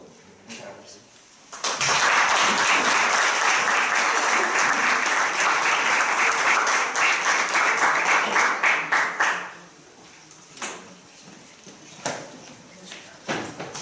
Estamos en el Cabo Peñas, en el Concejo de Gozón. Mediados de junio de 1938 llegó hasta las proximidades de sus acantilados, llegó un camión de pesquerías de Caldás lleno de prisioneros y prisioneras que habían sido retenidos en las horas anteriores. Aquí hubo una orgía de sangre, todos fueron asesinados, apuñalados y posteriormente arrojados por este acantilado que está a la espalda. Dicen los testimonios, una de las mujeres quedó durante 2 días colgada de un mismo aquí abajo hasta que terminó por caerse el camión.